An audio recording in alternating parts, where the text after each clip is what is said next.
Hello everyone, my name is Pappy Orion and I'm really blessed to be here with you at ChurchON today. I was born in the Democratic Republic of Congo, really in the middle of the rainforest, really surrounded by beautiful mountains, and to me, the most beautiful country in the world. I was born in a family of 10 children, 6 girls and 4 boys. And lived with my mom and dad. It was such an amazing time to be with my family. Unfortunately, everything changed when the war started in my beloved country. For every able-bodied person, especially for us as kids, we were prime target for recruitment for the armies at war.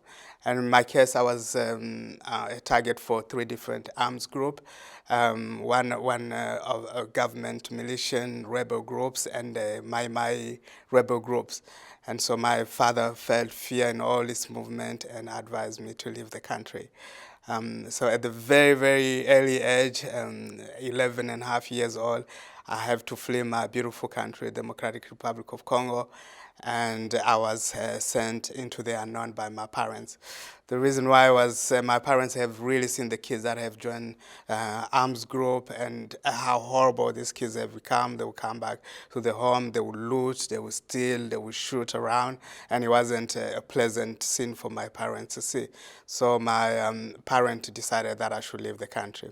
I remember the evening that I left, 4 o'clock in the morning, my father giving me a little bit of money, putting it in my shorts, and sending me into the unknown, wishing that I would make it, and that was my way. On my way to escape, I found 2 other kids that were escaping for the same reason. One was called Olivier, another was called Flick.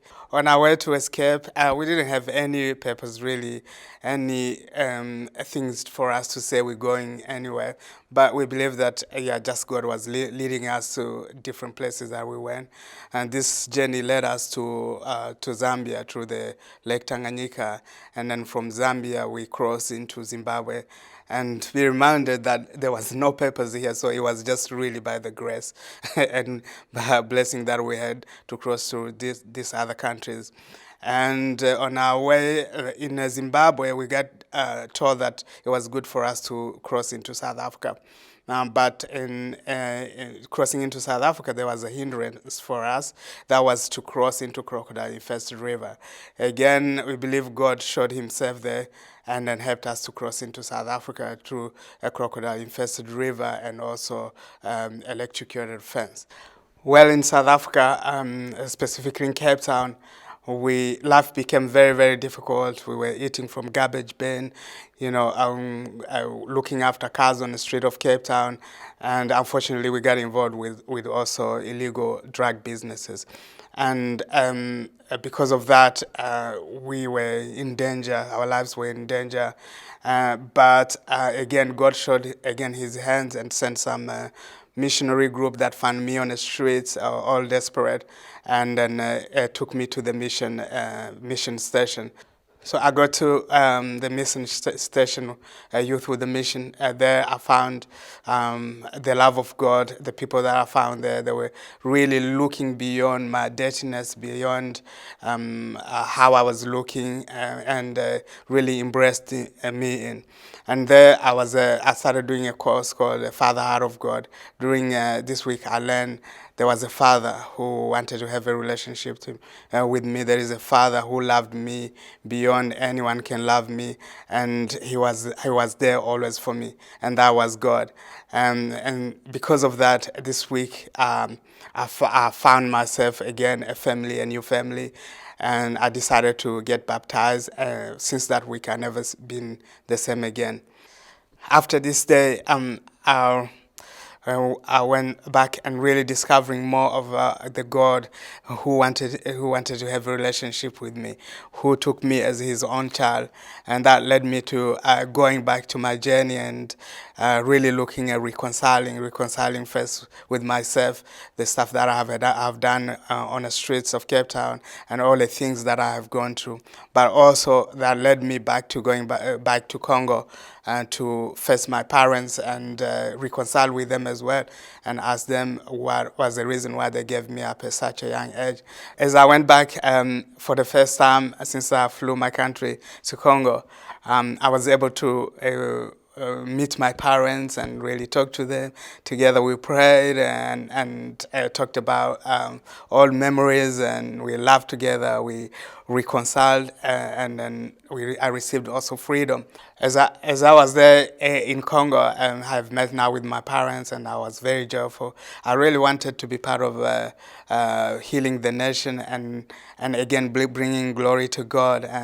And as I started really talking to perpetrators and the victim, and I started going through the root cause of the problem, and God showed me that the first thing that I could do is really to love even there's enemies that have committed these bad things. And this is how it led us to discovering and to starting Focus Congo.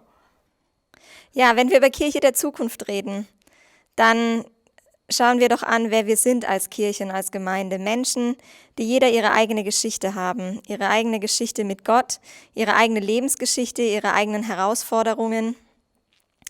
Und Pappy und ich, wir sind von Focus Kongo, haben also aufgrund der Geschichte von Pappy den Ruf bekommen von Gott, in den Kongo zu investieren und ein Segen zu sein dort für die Menschen, sind aber hier in der St. Matthäus beheimatet und erfahren hier ganz viel Unterstützung im Gebet, ganz viel Unterstützung auch finanziell, um die Arbeit zu tun, zu der wir berufen sind. Also Kirche der Zukunft, eine Kirche, die rausgeht in die Welt, eine Kirche, die den Menschen begegnen möchte und die sich nicht nur um sich selbst dreht. Und darin erleben wir ganz viel Segen. Als Focus Kongo sind wir ein Team von Ehrenamtlichen, die regelmäßig in den Kongo fliegen, um dort in einem Krankenhaus Unterstützung zu leisten mit Sachspenden, um Operationen dort zu ermöglichen.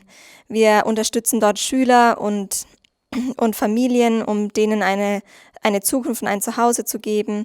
Wir unterstützen eine Waisenfamilie im Besonderen und ein Waisenhaus, weil einfach schon in der Bibel Gott immer wieder gesagt hat, kümmert euch um die Witwen und um die Waisen. Und wir haben verschiedene Projekte vor Ort, auch mit Straßenkindern, mit denen wir eine Beziehung aufbauen und für die wir ein Segen sein möchten. Pappy und ein Team waren dieses Jahr im Juni, Juli im Kongo. Einige von der St. Matthäus wir haben vorher davon berichtet und haben davon schon gehört. Und jetzt kommt Pappy nochmal und berichtet, wie es war. Und damit sie auch erfahren, wie ihre Unterstützung und ihr Gebet wirklich angekommen ist und uns einfach die Türen geöffnet hat, dort ein Segen zu sein. So with the help of our beautiful church, St. Matthäus, we were able to go to Congo this year. To Congo, I went with a group of people, and we divided ourselves into a lot of different teams where we went teaching in universities about biblical principle of government and also science and media as well. And then we had a team in a hospital, the Chai Hospital, which some of you know already what we're doing there. And we also we just went around, sharing love with a lot of different people. But the two most important things that we did in Congo was also receiving the container that we have been waiting for a year and a half, the container which we call the container of hope, a container full of hope. Inside we had medical equipment that we then will distribute to different clinics. And as the container arrived, it was such a joy to see the doctors, the nurses at this hospital, really knowing that we have better equipment in this hospital, and they will be able to treat the people in a better way. And so thank you, St. Matthäus, for contributing to this and making our people in Congo have a better health care. But we also went to Goma. Goma, there was a volcano eruption that happened in Goma, and we were first on the ground to really help those who have been affected. 25,000 people lost their home, and so we received a lot of support to be able to support these people with basic needs, foods, shelters. With this, we fed about over 200 people and also built some houses for the elderly that were not able to find shelter for themselves. But also we took care of the children that lost their parents, and right now at the orphanage which we collaborate with. And so again, thank you very much for being part of this and for always continuing to support our people. Ja, und hinter unserer Hilfe stehen immer Menschen, die die Hilfe direkt bekommen. Und vielleicht können wir hier 2 Geschichten erzählen, von zwei bewegende Geschichten. Einmal die Geschichte von Kapika, einem kleinen Patienten, der über 7 Monate lang im Krankenhaus war. Seine Eltern konnten die Operationskosten nicht zahlen, aber das Krankenhaus war auch überfordert. Er hatte einen offenen Bauch, die Wunde hat sich nie geschlossen, hatte schon mehrere Operationen. Und ja, die Sachspenden sind angekommen und mit uns ist ein Chirurg aus Stuttgart gereist, der Kapika operieren konnte. Kapika ist jetzt wieder gesund, sein Bauch konnte geschlossen werden, die Infektion gestoppt werden. Wir haben die Familie kennengelernt, die Mutter war in Tränen, als sie ihren Sohn dann vom Krankenhaus abholen konnte, mit nach Hause nehmen konnte. Wir sind immer noch in Kontakt mit der Familie, werden diese Familie jetzt unterstützen und Kapika in die Schule schicken. Und genauso haben uns bewegt die Kinder aus dem Waisenhaus, die ihre Eltern verloren haben während dem Vulkan. Pappy hat davon berichtet, Pappy hat sie gesehen. Wir zeigen auch ein Video, wie sie uns singen als Dank, wie wir nicht nur für das Essen, sondern wie wir auch ihnen Geld gegeben haben für medizinische Bedarfe. Und ja, diese Kinder haben teilweise ihre Eltern immer noch nicht wiedergefunden. Sie leben jetzt für länger in dem Waisenhaus und wir wollen es uns zur Aufgabe machen, diese Kinder in die Schule zu schicken.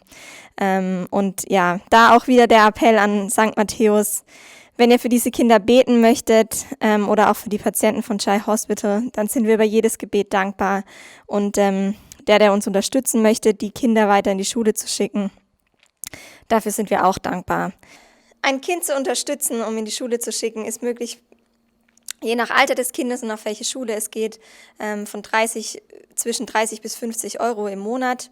Wir zahlen die Schulgebühren pro Trimester, dann die Hefte und die Schulbücher, dann eine Schuluniform.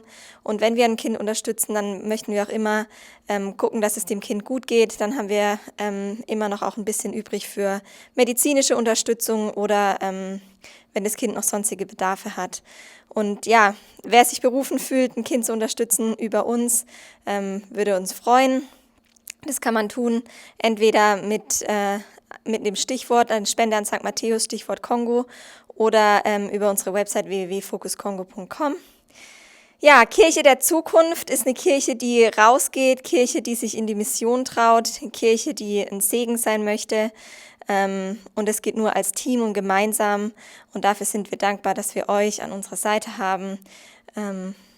Danke, St. Matthäus.